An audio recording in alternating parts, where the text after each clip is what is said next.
6 months ago, I was getting my son ready for school, half awake, making breakfast, and getting him situated for the day. And then I remembered the PS5 Pro had just dropped. And after I dropped him off, I returned home and there was a package at the door. The mailman had just delivered my PS5 Pro. As I opened it, I remember thinking, is this going to blow my mind, or am I falling for the hype? Fast forward 6 months, and I put in a ton of hours on this thing. From late night Spider-Man swings to long weekend marathons in Call of Duty. I pushed the PS5 Pro to its limits. So today, let's rewind the tape. Was it worth it? Was it a game changer? Or was it just a shiny new upgrade? I still remember booting it up for the first time. The menu loaded before I can even finish blinking. And that's not even a joke. Sony promised a faster GPU, better cooling, and upgraded architecture. And right away, it felt like something new. Spider-Man 2 hit 60 frames with ray tracing on. I actually paused the game just to admire the reflections in the puddles and out the windows. Yeah, I became that guy. But here's the thing. As days went by, I started asking myself, am I just noticing the differences because I'm looking for them? The truth is, it is better, but not jaw-dropping better. If you played a launch PS5, this feels more like a finely tuned sports car than a brand new machine. Let me tell you about this one moment. I was deep into Assassin's Creed Shadows, sneaking through Kyoto during a rain-soaked night mission. Rain glistened on the rooftops, shadows danced under the paper lanterns, and a katana glint caught my eye in a way I hadn't seen before. That's when it hit me. This is where the PS5 Pro shines. It's not always about numbers. It's about the little moments that feel more real because the hardware can keep up with the vision. With 120Hz refresh rate, VRR, and Sony's PSSR tech, games just look better. Even when they're not truly native 4K, they have the clean, high-end finish. But again, only some games take advantage. If the devs didn't optimize it, you won't see much of a difference. And in case you're wondering, yes, I got plenty of storage. Sony gave us a 2TB SSD. That's almost 3 times as much as they gave us on the base PS5, which it says is 850GB, but really you have like 670. Even with heavy hitters like Call of Duty Warzone, Spider-Man, and a few RPGs installed, I still have room to breathe. If storage is a common concern for you, upgrading is super easy and honestly, it makes a big difference. So if you're one of those people who just want to keep your base PS5, you can always upgrade to a 2TB SSD. Amazon has it for about $180. And while I'm on the topic of cost, this is the biggest issue people have with the PS5 Pro. It's $700, yes, and I know that's a lot. But I originally got my digital PS5 back in 2020 during the pandemic, and if I want to upgrade that to a 2TB, that $180 added to that $400 brings me up to $580.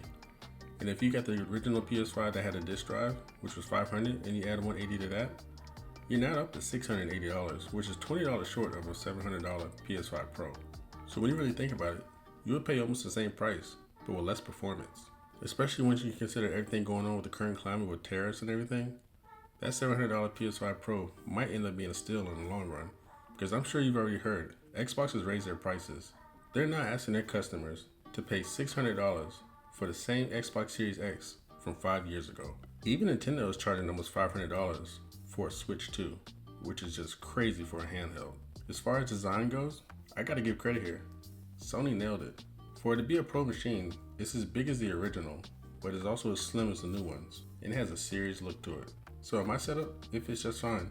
It's a minimalist, premium, clean look. And most importantly, it's quiet. I played Call of Duty Warzone for 4 hours straight one weekend, and the fan barely whispered. The PS5 Pro stays cool, it stays calm, and it stays silent. Let's talk about the controller, because I know some of you are wondering, does the PS5 Pro come with the DualSense Edge Pro controller? Well, the answer is no.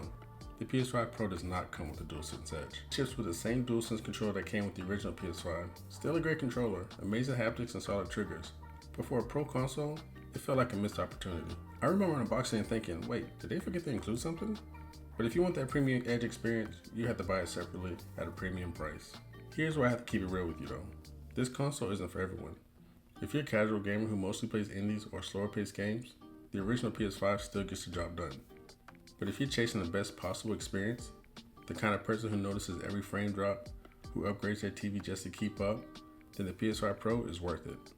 And if you skip the PS5 entirely until now, this is definitely the one to get. No question. But if you already own a PS5, this decision gets a little trickier. It's not a must-have, it's a want-have. By now, I'm sure you all probably seen the trailer for GTA 6. All of that was caught on the PS5. So if you're somebody like me who wants the absolute best experience when playing GTA 6 next year, then this right here is definitely worth considering. Because a lot of people don't realize that GTA 5, although as good as it looks, it actually was a PS3 game. And it struggled a little bit. Then they ported it over to the PS4, and eventually they ported it over to the PS5, an enhanced version. So it may run just fine on the PS5. But on the PS5 Pro, you're guaranteed to get the very best experience that GTA 6 has to offer. From the advanced ray tracing, the AI upscaling with the PSSR, and also frame rate. The PS5 Pro is known to take games that are normally locked in at a certain frames. Even if it's not PS5 Pro enhanced, it'll still kick you a couple extra frames to make it run a little bit faster and smoother. Looking back, was it worth it?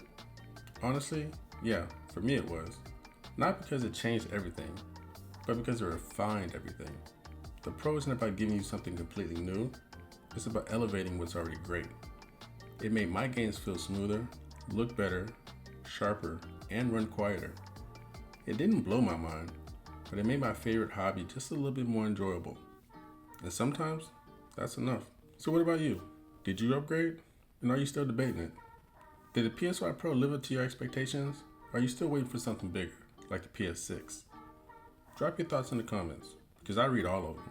And if you're into live streams of competitive gameplay or story-driven games, feel free to drop me a follow on Twitch and Kick. So if you enjoyed today's video, or found it helpful at all, make sure to hit that like button, comment, share with a friend. And if you really enjoyed the content, or want more tech, gaming, and real talk reviews, consider subscribing. And I'll catch you in the next one.